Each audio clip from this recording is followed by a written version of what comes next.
Bonjour à tous, aujourd'hui je vous propose une recette de muffins à la compote de poire et à la poudre de noisette. Je vais également agrémenter ces muffins de raisins secs. Alors pourquoi est-ce que j'ai décidé de faire cette recette? Parce que j'ai remarqué que dans mon placard j'avais des aliments à consommer, à terminer, notamment cette poudre de noisette que j'avais reçue dans une Degustabox et que je n'avais pas eu l'occasion de faire, et cette farine de millet que j'avais ouverte mais que je n'ai pas terminée et elle arrive à date de péremption à la fin de l'année. De la même manière, j'avais un fond de compote de poire qui n'a pas été consommé, et donc j'ai décidé avec tout ça de réaliser un petit dessert. Alors pourquoi est-ce que je vous raconte ça? Tout simplement parce que je reçois parfois des messages très précis quant à la manière de réaliser certaines pâtisseries, et moi je voulais vraiment vous décomplexer avec ça. Moi je ne suis pas une pro de la pâtisserie, et franchement avec les fonds de placard, parfois on arrive à faire des petits gâteaux super sympas. Alors évidemment on ne va pas se lancer dans des génoises, dans des macarons ou des choses relativement techniques, étant donné que effectivement ça demande une certaine précision, un certain dosage, et voilà, et on risque de rater complètement la recette. Mais pour des muffins par exemple, vous pouvez tout à fait adapter les recettes à l'infini avec tous les aliments que vous souhaitez. Fruits secs, des pépites de chocolat, vous avez de la compote, vous l'ajoutez, vous avez des yaourts, vous les ajoutez, etc.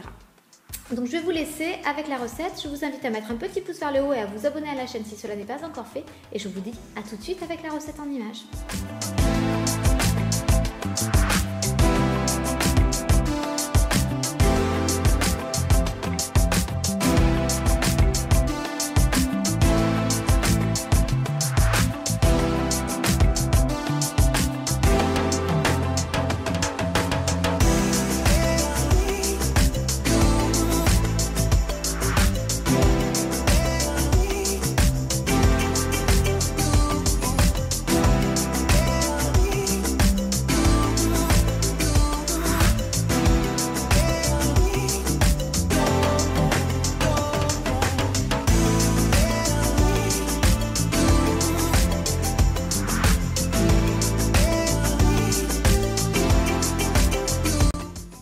Ces petits trucs là, je trouve ça hyper pratique, ça se démoule très bien. Moi je les mets dans mon moule à muffins. Déjà ça me permet de distinguer les muffins entre eux. Par exemple là, dans certains je vais mettre des raisins secs, donc dans ceux-ci je vais mettre les raisins secs.